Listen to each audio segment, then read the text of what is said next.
Hoy tendremos el tema número 28 ya de la paz de Dios y vamos a dar inicio con una oración. Padre nuestro, te agradecemos, Señor, por seguir estudiando tu palabra, especialmente en tu santo día. Y te queremos dar gracias por estos momentos que nos das para poder congregarnos, poder indagar, poder conocerte aún más, y que todo esto sirva para que nos llenemos de ti, que el Espíritu Santo nos capacite para ir perfeccionándonos y a la misma vez para poder dar más fuertemente un testimonio claro de ti y de tu sana doctrina. Bendícenos, Señor, cuida de tu pueblo alrededor de todo este mundo y ayúdanos a prepararnos para tu regreso. Por el perdón de nuestros pecados y en el nombre de Jesús te lo pedimos todo. Amén. Bien, una vez más he de mostraros dos tipos de imágenes. Una, la portada, la que veis aquí, donde se ve un corazón y se ve una boca. Y quizás a alguno le viene un texto enseguida a la cabeza, un corazón y una boca. ¿Alguien recuerda un texto así? Lo que sale de la boca mana del corazón. La abundancia del corazón mana la boca. Bien, pues no va a ser este el que vamos a ver hoy. Pero sí que vamos a ver unos textos que tienen que ver también con corazón y boca. Pero además de esto, mirad qué hay a mi espalda. Así lo veis mejor. Yo desintegrado, me veis, lo veis todo bien. Son vasos, copas, hechas ¿de qué? De barro. Si pensamos un poco en algún texto bíblico donde aparece algo de barro, ¿dónde nos remitimos? ¿A qué libro en general? Jeremías, vamos ahí, ¿no? Génesis también. ¿Y qué más? Pues vamos a ver que Romanos también. Y a veces es un texto que nos pasa un poco desapercibido, pero que desde luego tiene nexos de conexión total con todo esto. Pues bien, vamos a adentrarnos antes del tema en ese repaso que siempre hacemos sobre estas noticias últimas que han acontecido, que tienen que ver con esa paz de Dios entre comillas, porque es la paz que se está queriendo transmitir a este mundo bajo unos conceptos mezclados de verdad con no tanta verdad. En el Ángelus Francisco señala, estamos de la parte de los refugiados. Una vez más, ya veis, se une a los refugiados, líder moral. El lunes es la Jornada Mundial del Refugiado, promovida por las Naciones Unidas. ¿Y de qué hablan? Pues de construir la paz en justicia, volvernos juntos artesanos de paz, según la voluntad de Dios, juntos. Mirad, ecumenismo, ya suena esto, ¿verdad? El Papa en el Ángelus, el mundo más que nunca necesita de Cristo. ¿Está diciendo alguna barbaridad? Está diciendo una verdad rotunda, ¿eh? Antes de la oración del Ángelus, el Santo Padre indica que en los momentos oscuros de la vida debemos dejar que la Virgen nos tome de la mano. ¿Qué cosas tiene el Papa, La Virgen nos tome de la mano. Bueno, esto equivaldría a decir que Satanás nos tome de la mano. Esa es la verdadera comparativa, sustituyendo la palabra, porque ya sabéis que evidentemente la Virgen no nos va a tomar de la mano. Y es Satanás el que hace ese tipo de manifestaciones otorgándose ser la Virgen.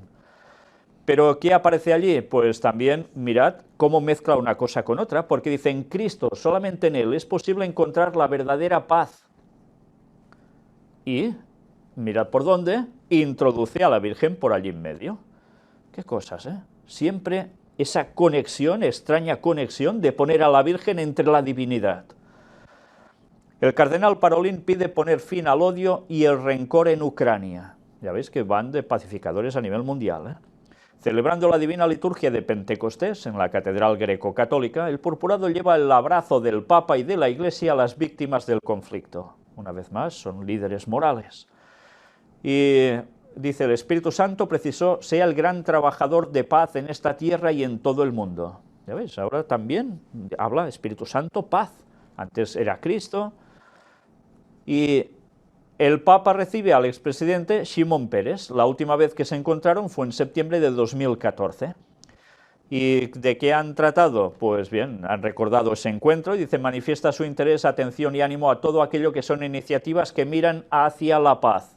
Evidentemente, ¿de dónde? De Oriente Medio y especialmente ¿de qué lugar? De Israel con los palestinos.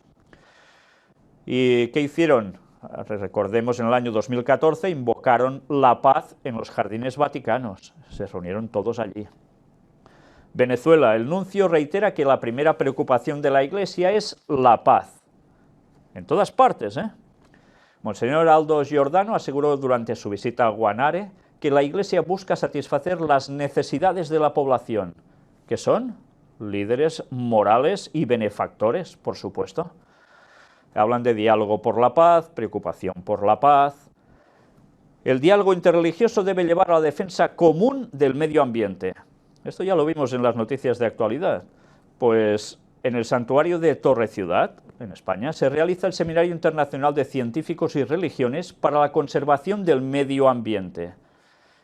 Ya está descarado el tema, ¿eh? Todo lo que es medio ambiente, cambio climático, es en definitiva Laudato Si, que sirve para que todas las religiones vayan al unísono en busca de una paz mundial. Hay científicos por en medio, por supuesto, sí. ¿Y de qué hablan por allí? Pues era de esperar. Visiones éticas. Mira, empezamos por allí. La ciencia nos explica la importancia del problema medioambiental. Claro, esto lo explica la ciencia. Pero las visiones éticas de las tradiciones religiosas tienen la facultad de influir en nuestras opiniones para crear un mundo sostenible y en paz. Por tanto, ¿qué están haciendo? Conexión entre ciencia y religión, o religiones en plural. ¿Para conseguir qué? Una mentalización y buscar la paz mundial. Y ya sabéis que allí en medio pulula el domingo, ¿eh? Tened esto presente. Pero qué bien están trabajándolo, ¿eh? Francisco hace una confidencia. También el Papa a veces tiene crisis de fe. Es fuerte, ¿eh?, que el Papa diga esto. Y asegura que las crisis espirituales son signo de que se va adelante. De lo contrario significa que se está contentando con un poco de mundanidad. Bueno, las crisis espirituales. Si lo bueno sería que no pasásemos crisis espirituales. Porque ya sería que vamos cada vez más a mejor, ¿no? Pero no. Aquí se encara esto hacia otra perspectiva. ¿Y de qué va hablando al final? Pues, Señor, dice que no me canse, dame la gracia de la paciencia, de ir adelante, de esperar que venga la paz. Esto anhela el Papa también, públicamente. Francisco asegura que Benedicto XVI personifica la santidad. Bueno, algunos quizás al leer esto, enseguida les vienen esas imágenes de Benedicto XVI, donde evidentemente no sale siempre muy agraciado, y da todo lo contrario a esa imagen, ¿no? Aunque para otros en absoluto.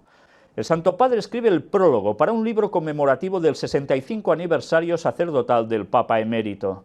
El volumen consta de un conjunto de homilías sacerdotales de Benedicto XVI, y el Papa actual le hace el prólogo. ¿Y de qué habla allí? Pues mirad esto. Cuando leo las obras de Joseph Ratzinger, Benedicto XVI, me resulta cada vez más claro que él ha hecho y hace teología de rodillas. De rodillas porque, antes incluso que ser un grandísimo teólogo y maestro de la fe, se ve que es un hombre que cree verdaderamente, que ora verdaderamente, se ve que es un hombre que personifica la santidad, un hombre de paz, un hombre de Dios.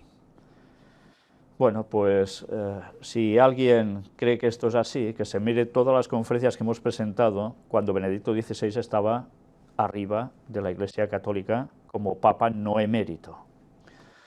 Pero en fin, ya veis qué imagen están dando, ¿no? Armenia suscita en el Papa admiración y dolor. Sabéis que el Papa está ahora en estos momentos en Armenia. Vamos a tener un especial de noticias solo dedicado a la visita del Papa a Armenia. El Santo Padre pide oraciones por su viaje en un vídeo mensaje enviado 2 días antes de su visita a esta nación. Y claro, ¿de qué va a tratar? Como siervo del Evangelio y mensajero de paz, deseo ir entre vosotros para apoyar todo esfuerzo del camino de la paz y compartir nuestros pasos en el sendero de la reconciliación que genera esperanza, asevera el Papa. ¿De quién está hablando? Pues con las iglesias que hay allí en Armenia, sí, ya veremos quiénes, pero también paz en esa nación. ¿Por qué? Porque Armenia, ¿qué tiene de litigio con alguien desde hace mucho tiempo? Con Turquía. Y además hoy mismo el Papa estaba en un lugar, y esto ya lo mostraremos, que desde allí era un memorial a ese genocidio que dicen que hicieron los turcos sobre los armenios, que desde allí se ve el monte Ararat, que pertenece a Turquía, pero que los armenios lo tienen como suyo. Y ya sabéis que nosotros cuando estuvimos en la expedición al Arca de Noé, ese territorio era antiguamente armenio, y ahora eran turcos, pues por sometimiento, pero ellos son armenios. En fin, pues veremos finalmente cómo acaba esta trama, porque ya sabéis que hay una tensión tremenda y ya veremos cómo toda esa visita del Papa en Turquía, mejor dicho en Armenia, va a hacer algo más que ir como mensajero de paz. Podéis tener esto más que claro. El Papa es el vicario de Cristo, no va a Armenia para hacer política, y a uno ya no sabe si reírse o qué hacer. El arzobispo Rafael François Menazén, jefe del ordinariato de los católicos armenios, explica la visita del Papa Francisco a Armenia. Y aquí le van haciendo preguntas, él va respondiendo, y al final dice, el Papa Francisco no es un político y no hará política. Pero no es un jefe de Estado también, del Estado Vaticano, ¿eh? Por tanto también es un político. Estoy convencido de que vendrá con un mensaje de paz y amor a los hombres. Su presencia, sus palabras y sus gestos sin duda ayudarán a que la paz llegue al alma de todos. Pues seguro que no llega a la de Erdogan, al primer ministro de Turquía, porque lo que está suscitando esa visita ya antes era de confrontación. Algo está buscando el Papa para Turquía, ¿eh? Tened esto claro. Y recordemos que Turquía, como decía Urias Smith, tiene un papel fundamental en el tiempo del fin. Leed su libro, Comentarios de Apocalipsis, porque vale la pena con referencias al río Éufrates. Ministerio de Exteriores de Armenia. Los turcos no cambian la historia. Genocidio reconocido por Juan Pablo II y también por el Papa Francisco. Y aquí se hace una entrevista al viceministro Garen Nazarian, que cuenta las grandes expectativas de la población por el inminente viaje del pontífice. Sabéis, los católicos en ese lugar son una minoría, son, no sé si es un 8% aproximadamente, el resto son musulmanes, aunque sean armenios. Sabéis que Armenia es el primer país que dijo oficialmente ser cristiano, ¿eh? Bien, pues, ¿qué nos dice aquí? Visita que se espera pueda llevar a nivel político y diplomático paz y estabilidad a la región. Por un lado nos dicen que no, por el otro que sí. Bueno, al final ya, en fin, sin comentarios. Pero ya veis cómo están vendiendo el término paz por todos lados. Nuestra gente cree que su santidad traerá un mensaje de paz y armonía, que refuerza la unión entre las dos iglesias y desarrollará los valores cristianos. El Papa es la solución a todos los problemas mundiales, ya lo veis. El Papa, la fe es para Armenia realidad constitutiva de su identidad. Francisco llega a Armenia y en su primer encuentro de la jornada visita la Catedral Apostólica y se da un abrazo de paz con el patriarca Karekin II. Los abrazos son de paz también en este caso. Se dan el abrazo y luego recitan juntos el Salmo 122.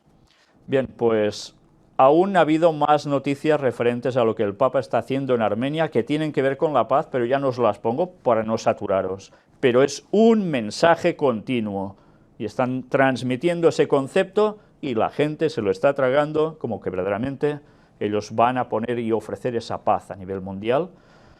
¿Y la gente no está esperando eso, una paz a nivel mundial? Estamos viendo los debates que hay a nivel político, no solo en España, ya sabéis que mañana hay elecciones, sino también lo que ha sucedido con el Brexit en Gran Bretaña. Y toda la cuestión que trataremos en las noticias de actualidad, si Dios quiere, esta próxima semana, pero que curiosamente la gente está opinando claramente que con los políticos no van bien. No van bien. ¿Y quién es el que puede dar una solución a todo? Ya os lo estáis imaginando, ¿no? ¿Por dónde va todo al final? Pues las profecías se van a cumplir. Mientras estamos viendo que se cumple Daniel 2 más, no se unirán. Todo eso va a ser aprovechado a su vez, aunque Dios ponga esas trabas a Satanás para que no avance todo antes de cuenta. va a ser aprovechado para que finalmente alguien coja el poder después de un gran desengaño. ¿Y quién va a ser? Lo sabéis, ¿no? Este señor que habla tanto de paz, precisamente. Pues bien, mientras los dejamos a ellos con su paz, nosotros vamos con la paz de Dios, y vamos a ver la continuación del análisis de los textos del libro de Romanos. Y nos vamos a situar donde terminamos, en Romanos capítulo 8, versículos del 31 al 39.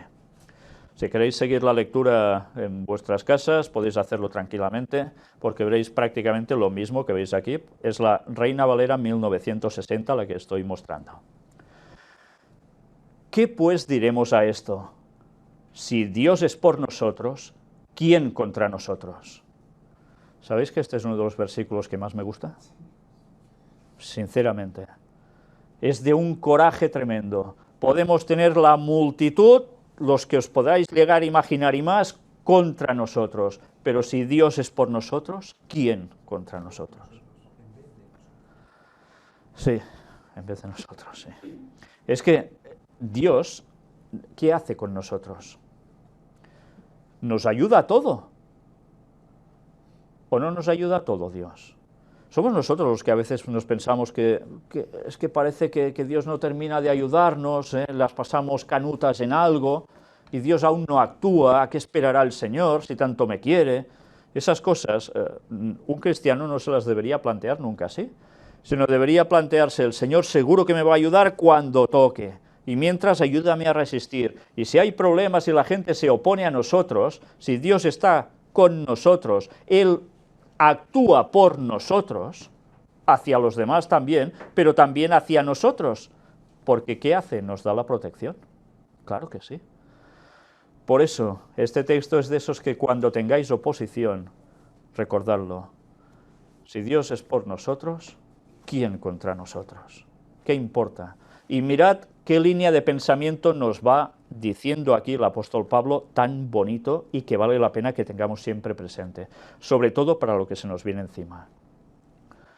El que no escatimó ni a su propio Hijo, sino que lo entregó por todos nosotros, ¿cómo no nos dará también con Él todas las cosas? Si su Hijo es entregado para morir por nosotros, ¿cómo no nos va a dar el resto de cosas que no tienen tanta importancia como la vida del Hijo? Y nosotros a veces dudando: el Señor, nos ayudará, no nos ayudará. Pero no vino Cristo a morir por ti, no vino a morir por mí. Pues claro que nos va a ayudar, nos quiere, nos ama. ¿Quién acusará a los escogidos de Dios? Una buena pregunta. ¿Quién acusará a los escogidos de Dios? ¿Quién está acusando a los hijos de Dios? Satanás, ¿no? Pero ¿quién acusará en un futuro también a los hijos de Dios? Satanás, eso se le va a acabar. Y ya no habrá acusadores contra el pueblo de Dios, contra los hijos de Dios. Pero sí que aún tendremos acusadores en este tiempo hasta que Jesús regrese. No vamos a ser acusados de que somos perturbadores de la paz, precisamente por guardar el sábado. Vamos a ser acusados. Pero aún y así, dice, Dios es el que justifica. Por tanto, se te puede acusar mucho, pero Dios te justifica. ¿Y por qué? Porque dio a su Hijo por nosotros, ha pagado por nosotros. Estamos limpios ante Dios. ¿Quién es el que condenará? Cristo es el que murió, más aún, el que también resucitó, el que además está a la diestra de Dios, el que también intercede por nosotros. Es que en Jesús lo tenemos todo. Todo. No me extraña que en otros textos diga, mi Dios pues suplirá todo, porque es que lo tenemos todo en Cristo. ¿Quién nos separará del amor de Cristo? Y ahora viene uno de los textos también para recordar más preciosos que podamos llegar a tener en mente. ¿Quién nos separará del amor de Cristo? ¿Tribulación o angustia o persecución o hambre o desnudez o peligro o espada? ¿Y quién estaba escribiendo esto? Era el apóstol Pablo. ¿Y el apóstol Pablo pasó por tribulación? Sí. ¿Pasó por angustia? Anda que no. ¿Persecución? Digamos que no pocas veces, sobre todo de los suyos, O hambre, pues también pasó hambre. O desnudez, pues vaya, con todo lo que pasó en naufragios y demás. O peligro, mira, precisamente peligro de ladrones, comenta él, incluso en el camino. O espada. Bueno, pues será que no iban también así a por él, ¿no? Y él que ha pasado por todos esos aspectos que describe aquí, dice, ¿quién nos separará del amor de Cristo? Y da todo este listado. Y sabéis, a veces quizás cualquiera de nosotros, solo por una de estas cosas, puede ser que sea parte de Dios. ¿Sí? Por problemas, a veces por problemas que, puestos al lado de estos, son de risa. Y son suficientes para separarnos del amor de Cristo. ¿Por qué entran en depresiones? ¿Por qué entran en depresiones abismales, nunca mejor dicho, en las personas? Porque algo los ha separado del amor de Cristo. No es porque Cristo se haya separado del amor hacia ellos, sino ellos del amor a Cristo. Y el apóstol pasó por todo esto y aún decía, ¿quién nos separará del amor de Cristo? Después de pasar por todo esto. Como está escrito, por causa de ti somos muertos todo el tiempo, somos contados como ovejas de matadero. Está haciendo referencia a textos del Antiguo Testamento. ¿Y qué viene a decir con esto? Por causa de ti somos muertos todo el tiempo. Porque por causa de Cristo, ¿qué pasa con nosotros? Sí, tenemos vida eterna, pero en cualquier momento se nos acaba todo aquí, porque cualquiera termina con nosotros. Somos contados como ovejas de matadero, porque poca gracia hace al mundo en general los hijos de Dios, como ovejas al matadero. ¿Y qué va a pasar de aquí un poco tiempo? ¿Qué está pasando con algunos cristianos también ya? Son llevados como ovejas al matadero. Antes, en todas estas cosas, somos más que vencedores por medio de aquel que nos amó. A través de todas estas cosas, y somos más que vencedores por medio de Cristo, el que nos amó. Por lo cual, estoy seguro de que ni la muerte, ni la vida, ni ángeles, ni principados, ni potestades, ni lo presente, ni lo porvenir, ni lo alto, ni lo profundo, ni ninguna otra cosa creada, nos podrá separar del amor de Dios, que es en Cristo Jesús, Señor nuestro. Y ahora es cuando debemos decir amén. Sí, no como tantas veces en iglesia que se dice amén por cualquier cosa, o preguntando amén. No hay que preguntar aménes. Así sea, hemos de decir. No, el amén hay que decirlo cuando toca, y verdaderamente ahora es cuando toca. ¿Quién nos tiene de separar del amor de Dios? La descripción que está haciendo aquí, ni la muerte ni la vida. O sea, si te tienes que morir, que no te separe nada de Dios. La vida, ¿no nos separa a veces la vida de Dios? Porque en la vida es donde vamos encontrando todo lo que Satanás va ofreciendo. Y claro, a veces en ese transcurso de vida, por una cuestión u otra, nos separamos de Dios. Pero mirad qué más dice, ni ángeles, ni principados, ni potestades. ¿Nos está hablando de quién con este texto? De ángeles caídos. Ángeles con gran poder, con autoridad, y no en lo bueno, precisamente. Pero también ni lo porvenir. ¿Qué es ni lo porvenir? Pues todo lo que nos puede llegar a acontecer en esta vida. Pero ya veis, luego hace comparativas, ni lo alto, ni lo profundo, ni ninguna otra cosa creada. Nada nos puede apartar del amor de Dios. Qué bonito texto. ¿Recordaremos esto cuando estemos en circunstancias adversas? Nada nos podrá separar del amor de Cristo. Ahora, por un momento me ha venido a la cabeza ese episodio de los valdenses. ¿Recordáis los valdenses que estaban siendo perseguidos por las tropas del ejército del Vaticano? Estaban en el Piamonte y ellos, a pesar de la enorme oposición, se seguían congregando los sábados, que es el día que guardaban. Y se congregaban en una cueva subterránea que tenía una pequeña entradita. Y ellos sabían que tarde o temprano los podían localizar. Y parece ser que hubo alguien que los delató, que sabían dónde estaban. Y fue el ejército vaticano allí. les generó humo a la entrada, era un lugar cerrado, por tanto se iban a asfixiar, a morir todos, y tuvieron que ir saliendo de uno en uno porque es lo que daba el agujero para poder pasar, y a medida que iban saliendo les iban cortando la cabeza. ¿Les separó eso del amor de Dios? Ni la peor de las oposiciones los separó del amor de Dios. Yo creo que son dignos de admirar. Y cuando ahora vemos relatos de personas en según qué países que siguen fieles al Señor a pesar de que les van a matar o les van a hacer cualquier cosa, este texto sigue siendo una realidad. ¿Quién separa del amor de Cristo? Nada, ni la muerte ni nada de que puedan hacer. Qué lección nos dan, ¿eh? Y cuando hacemos comparativa de nuestras vidas con cualquier persona que ha terminado así en esta vida, no nos avergonzamos de nosotros mismos a veces con esa sensación de que, ay, es que el Señor no me termina de ayudar. Es que es para avergonzarnos. Y esa gente firmes hasta el fin. Que el Señor nos ayude a esto, ¿eh? Romanos 9, 14 y 15. ¿Qué pues diremos? ¿Que hay injusticia en Dios? En ninguna manera. Pues a Moisés dice, tendré misericordia del que yo tenga misericordia, y me compadeceré del que yo me compadezca. ¿Hay injusticia en Dios? Si no hay injusticia en Dios, es que hay justicia en Dios. Porque, bueno, ¿alguien duda que Dios sea justo? Bueno, los que no quieren creer en Dios dicen, un Dios así no es justo, yo para qué quiero un Dios así, pero ya no creen en Él, dicen.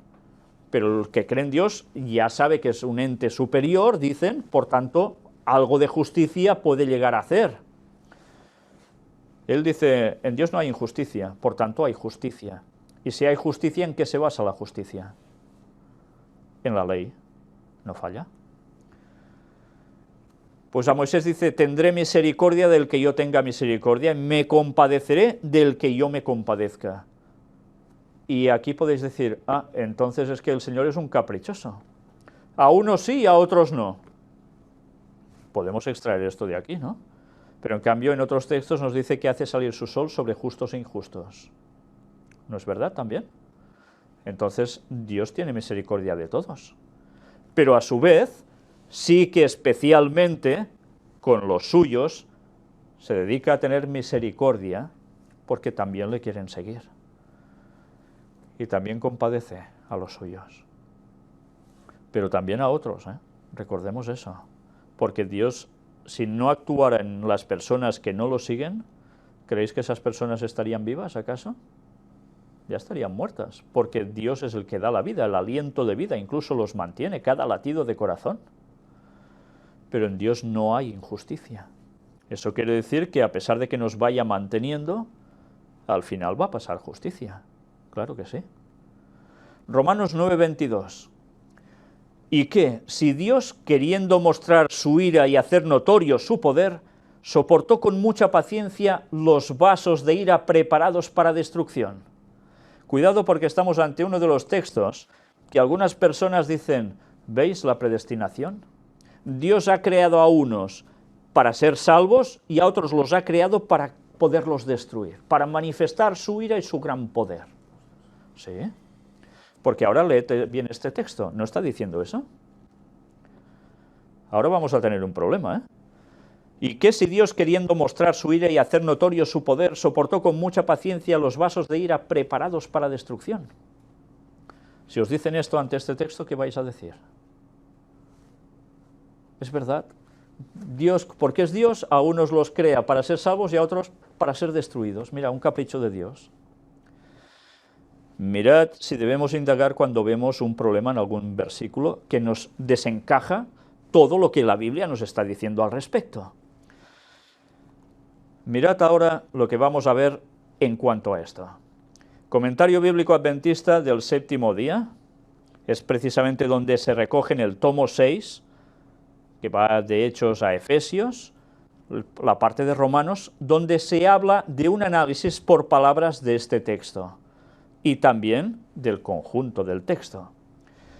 Cuando dice preparados, ¿preparados para qué? Hemos leído, mirad, preparados para destrucción. Mirad qué nos dice aquí. Preparados, del griego catartizo, que en la forma en que aquí se encuentra podría traducirse como listos para destrucción. La construcción griega es diferente de la que se ha traducido. Él preparó de antemano en el versículo 23, que es el siguiente. Que nosotros entenderíamos, él preparó de antemano esto para destruirlos. Pues no. Pablo no quiere decir que Dios había preparado los vasos de ira para destrucción, sino que ya estaban maduros o preparados para ella. Cambia, ¿eh? Mirad cómo a veces una traducción puede hacerse con muy buena intención, pero no está expresando lo que realmente decía el idioma original. Y a través de esto pueden entrar conceptos que sean erróneos. Por eso, debemos hacer como hacían los pioneros adventistas, o como hacía William Miller. ¿Lo recordáis? Que William Miller empieza a estudiar la Biblia y va avanzando, y cada vez que encontraba un texto que no le cuadraba, que no terminaba de comprender, ¿qué hacía? Pues lo mismo que después hicieron los pioneros adventistas. Estar indagando, buscando hasta encontrarle la verdad al texto. Y eso a veces es necesario porque hay traducciones que no terminan de estar bien hechas. Por tanto, no es que Dios haya generado personas expresamente para ser destruidos, sino que han llegado a un punto de maduración esas personas que lógicamente están preparados para ser destruidos, porque ya no hay solución para ellos. ¿Entendéis? ¿Qué diferencia? Pues bien, hemos de acostumbrarnos a trabajar así con los textos, porque nadie nos malinterprete y nos haga decir a la Biblia cosas que no son y que nosotros no tengamos argumentos para contrarrestar. Bien, después de esta aclaración, que creo que era muy necesaria, y ya sabéis que los vasos, ¿cómo eran? De barro, ¿no? Y el alfarero, si algo no le salía bien, ¿qué hacía? Imaginaos, va haciendo... ¿Habéis visto alguna vez un alfarero trabajar? Es bonito de ver, ¿eh?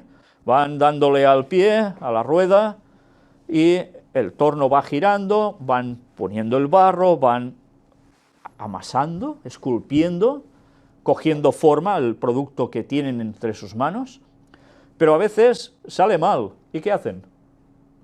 ¡Plas! Fuera. Y si algo además se les llega a romper cuando está un poco seco, ¿qué? Sacaban el loctite, el pegamento y... no servía, ya fuera. ¿Por qué? Porque habían llegado ya a un punto en que no servían, ya no se podía hacer nada. Pues bien, tenemos esta imagen presente. Por tanto, nosotros, ¿qué somos? Barro, ¿no? Estamos hechos de barro. ¿Y qué va a pasar con nosotros? Si hemos llegado también a ese punto en que ya no servimos para nada, pues que vamos a ser desechados. Exactamente igual que una copa o un vaso, que va a tener el que la manifestación de la ira de Dios contra él. Sí, ya sabéis que la ira de Dios es manifestar lo que tiene que hacer, justicia, porque el pecado no va con Dios. Romanos 9, del 27 al 29. También Isaías clama tocante a Israel.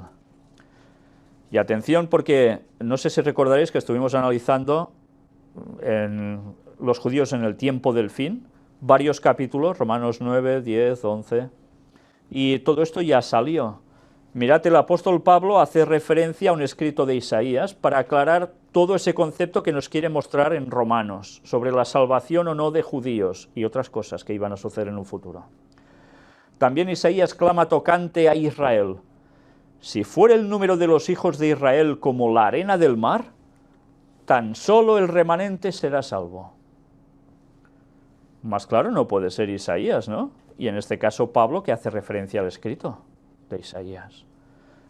Israel podía ser numeroso, millones de personas. ¿Y van a ser todos salvos? ¿Van a ser todos salvos? Bueno, pues nos lo dice claro, tan solo el remanente será salvo. ¿Y el remanente qué es? Un resto, un residuo. Porque el Señor ejecutará su sentencia sobre la tierra en justicia y con prontitud. En justicia y con prontitud habrá sentencia. Y como antes dijo Isaías, si el Señor de los ejércitos no nos hubiera dejado descendencia, como Sodoma habríamos venido a ser y a Gomorra seríamos semejantes. ¿Y cómo están Sodoma y Gomorra? ¿Llenos de habitantes? Destruidos por fuego y azufre.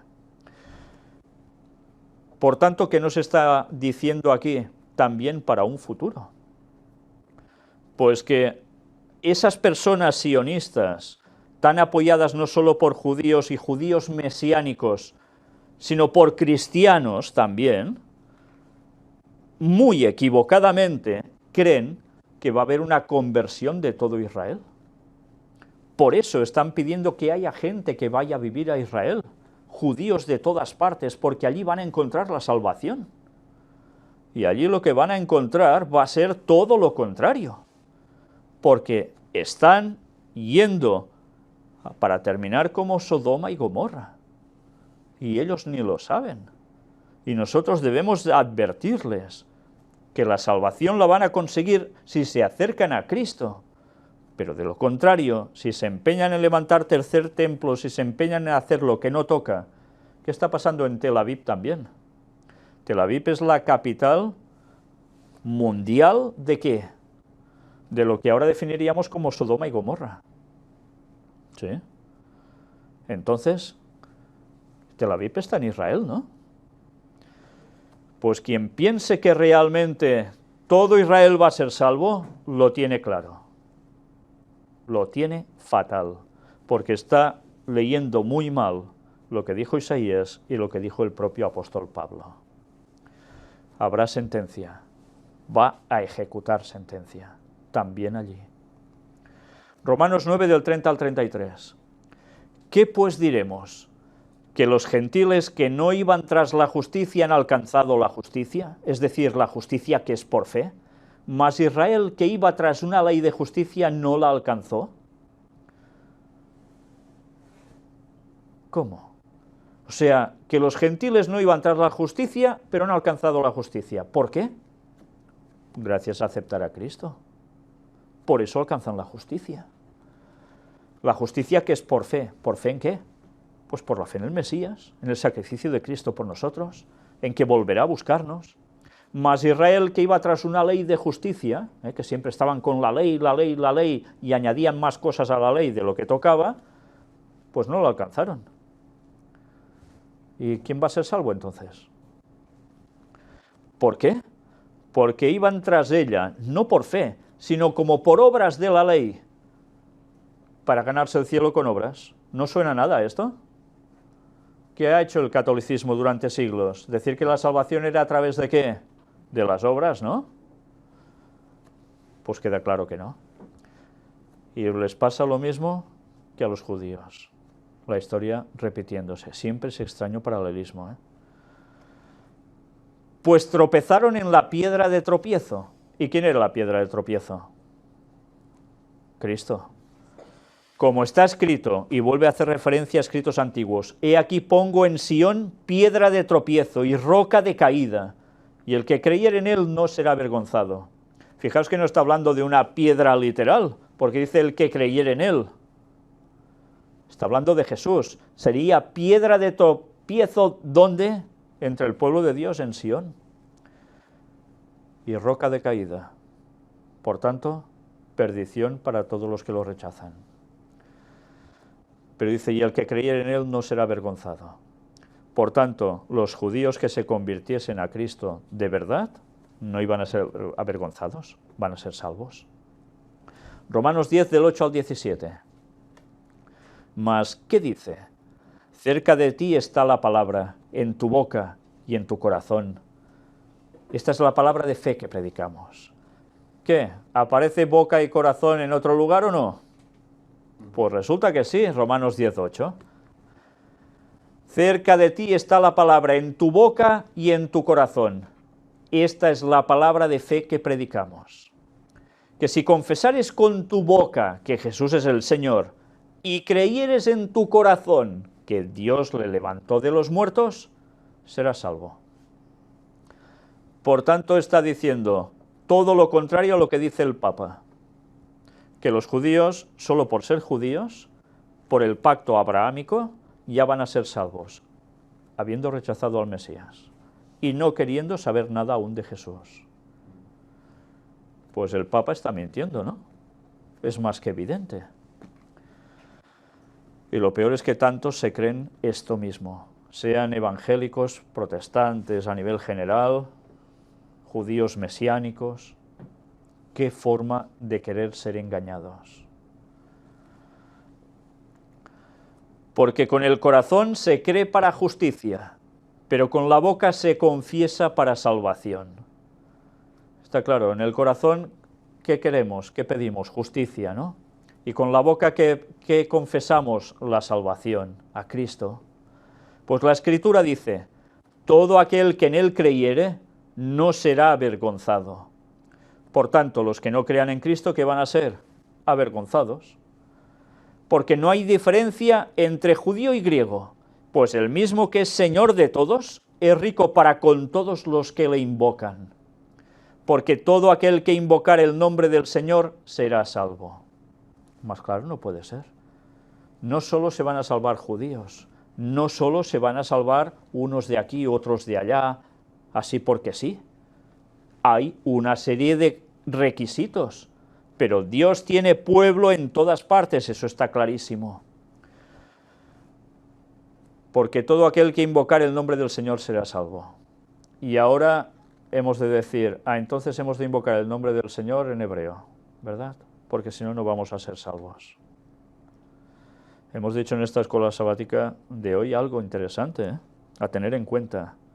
Cristo en la cruz habló en arameo, hablando a Dios. ¿No va a ser salvo entonces Jesús? Es que nos damos cuenta de hasta qué nivel de tontería podemos decir las cosas para hacer de algo una doctrina cuando no lo es, cuando no es cierto. ¿Cómo pues invocarán a aquel en el cual no han creído? ¿Y cómo creerán en aquel de quien no han oído? ¿Y cómo irán sin haber quien les predique? Por tanto, ¿qué nos está diciendo aquí? Que la gente no puede creer si no hay alguien que le ofrezca el mensaje. Y entonces, ¿la culpa de quién es que no reciban el mensaje? ¿De ellos? ¿O es nuestra porque no decimos las cosas? Es para pensar, ¿eh? ¿Y cómo predicarán si no fueren enviados? Como está escrito, cuán hermosos son los pies de los que anuncian la paz, de los que anuncian buenas nuevas. Por tanto, si predicáis a los demás, vuestros pies, ¿qué son? ¿Un asco? Vuestros pies son una auténtica maravilla para Dios. Son hermosos, porque van a anunciar las buenas nuevas, el Evangelio, a Cristo, la salvación. Mas no todos obedecieron al Evangelio, pues Isaías dice, Señor, ¿quién ha creído a nuestro anuncio? Qué pregunta, ¿eh? Isaías, un profeta de Dios, y diciéndole, Señor, ¿quién ha creído a nuestro anuncio? ¿Le creyó mucha gente a Isaías? ¿Le creyó mucha gente a cualquier profeta del Antiguo Testamento? ¿Y a los apóstoles? Siempre una minoría, ¿eh? Siempre. Pero qué pregunta más triste para alguien que estaba siendo utilizado por el Señor, doliéndole que, ¿quién ha creído? Tanto trabajo, tanto pasarlas mal, ¿para qué? ¿Qué le pasó por la cabeza a Jesús, teóricamente, no? Cuando estaba en Getsemaní, ¿no había una tentación para Jesús también allí? ¿Vas a pasar todo esto para qué? ¿Para qué? Si no quieren creerte, no quieren seguirte. Satanás está allí para eso. Y después que todo se soluciona porque aparece un ángel que lo conforta y le viene a decir, mira, lo que va a pasar, mira, vale la pena, sigue adelante. ¿Y qué hizo Jesús? ¿Aquí os quedáis? Y pasó adelante, pasó adelante. Gracias a eso podemos ser salvos.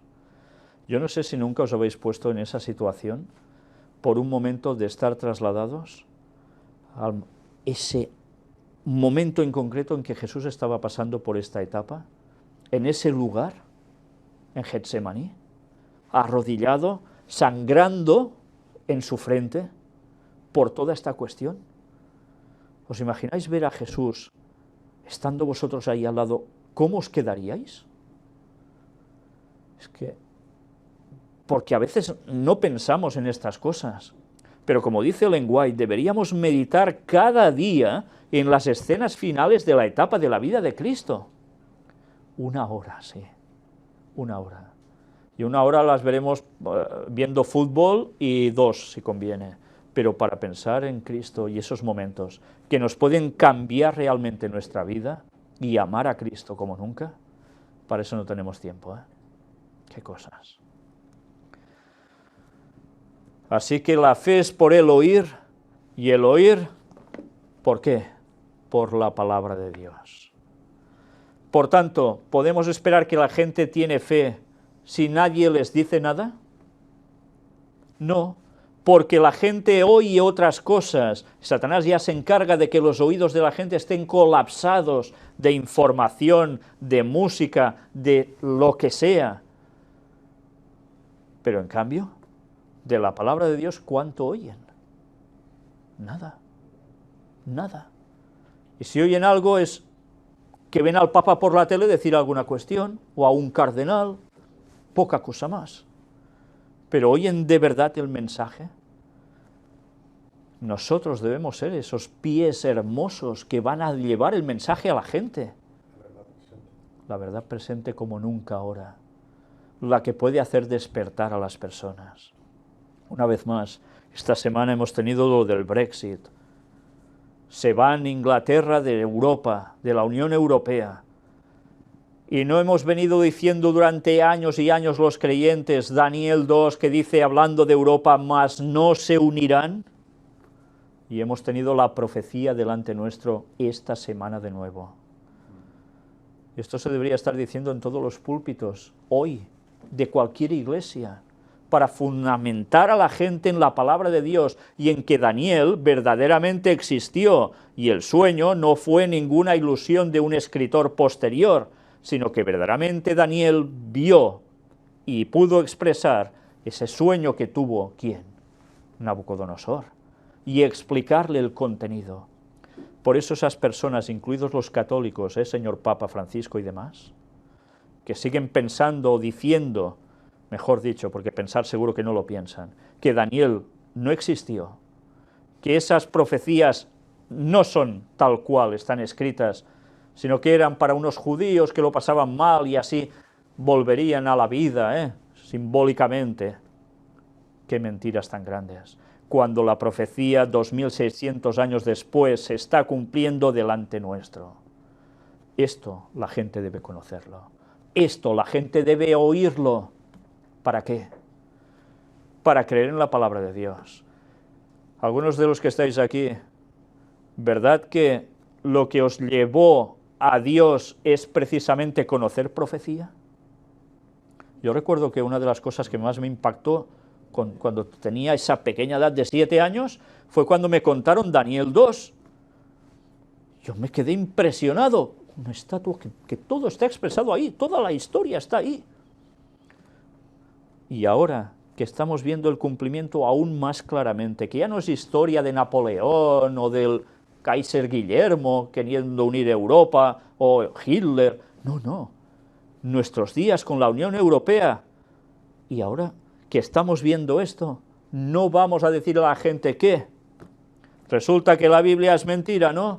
Pues señores, ya os podéis poner las pilas, que esto se acaba, porque son las profecías finales. Y Jesús vuelve.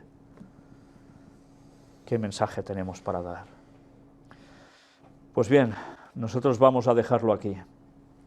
Creo que es suficiente para que pensemos. Debemos oír la palabra, debemos estudiarla, debemos transmitirla, pero la gente que por sí sola, difícilmente a alguien se le va a ocurrir, mira, me compro una Biblia a ver qué pone. Bueno, quizás en otros países, en otros continentes sí, pero aquí yo no he conocido a nadie que diga, mira, ahora me da por leer la Biblia como leo el Quijote de la Mancha, ¿no? Porque claro, es ridículo leer una Biblia, es que como me vea alguien, ¿no? Claro, va en contra de los esquemas de la sociedad, qué absurdo. Y resulta que nosotros no estamos fomentando a la gente la lectura de la Biblia para que descubran todo esto. ¿Sabéis que si alguien lee Daniel 2 y tú estás a su lado y le explicas, mira, ves esto y tal y cual, te pueden decir, va, esto te lo estás inventando ahora porque ha pasado esto. Pero les dices, mirad, resulta que coger libros adventistas del principio, de 1800 y pico, que ya estaban hablando de esto. O mirad las conferencias que presentamos en el año 2006, y que ahora está pasando tal cual todo. ¿Quién nos va a negar eso? Alguien nos puede decir, es que estáis forzando la profecía para que se cumpla. Bueno, pues si yo tengo el poder de forzar algo a nivel mundial, pero no es así. Es algo que está pasando, que se está dando, y eso no lo puede negar nadie. Por eso a la gente los hemos de confrontar con la palabra de Dios. No para atizarles con la Biblia, sino para demostrarles con la Biblia que esto se acaba, que despierten, que el fin llega, y que ellos pueden estar salvos, o pueden seguir en el gran engaño, que aún se va a culminar, y que van a morir como ovejas al matadero, pero realmente ovejas al matadero que no van a tener salvación después. Gran labor nos queda por hacer. ¿Pero os habéis fijado lo grande que es la mies? El campo de trabajo. 7.000 millones de personas en el mundo. ¿Cuántos son los auténticos creyentes en la verdad? ¿Cuántos? ¡Qué pocos! ¿Cómo vamos a dar el mensaje al mundo si no les llegamos ni a nuestros vecinos? Pues ya podemos orar porque el Espíritu Santo se derrame sobre nosotros. Porque esa labor no la van a hacer ovnis que vengan aquí a predicar, ¿eh? Esa labor la debemos hacer nosotros. Que los ángeles nos van a ayudar, por supuesto. Pero si no recibimos el derramamiento del Espíritu Santo, la obra no concluiría. Pero el Señor va a hacer algo cuando el pueblo lo pida, y volverá como Pentecostés, pero aún con mucha más fuerza. ¿Queremos participar de ese movimiento? ¿O queremos seguir vegetando y ya está? Nuestra vida solo es vida si está en Cristo. Si no, somos como zombies, muertos en vida. Pues que Dios nos ayude a vincularnos con Cristo. Que nos ayude a dejarnos de tonterías y a estar centrados en un mensaje que debe despertar al mundo. Y ese mensaje del cuarto ángel, el que se une a los otros tres de Apocalipsis 14, en Apocalipsis 18, tiene mucho que decir. Mucho. Y gracias a Dios muchas personas están reaccionando. Y esta semana, gracias a Dios, hemos tenido bastantes testimonios de personas que se están convirtiendo al Señor de un modo asombroso. Pero aún son pocos. Nos quedan 14 años y pico para el regreso de Cristo. Poco tiempo antes, persecución. ¿Cuánto tiempo nos queda realmente para predicar el mensaje? Pues ya podemos espabilarnos y pedirle a Dios que nos ayude a ello. Y que entre nosotros no haya disensiones, no haya contiendas, que estemos por lo que debemos estar. Que el Señor nos ayude a ello, porque este mundo lo necesita. Dios aún tiene mucho pueblo ahí fuera que necesita conocer el mensaje. Que Dios nos ayude a ello. Amén. Vamos a terminar con la oración.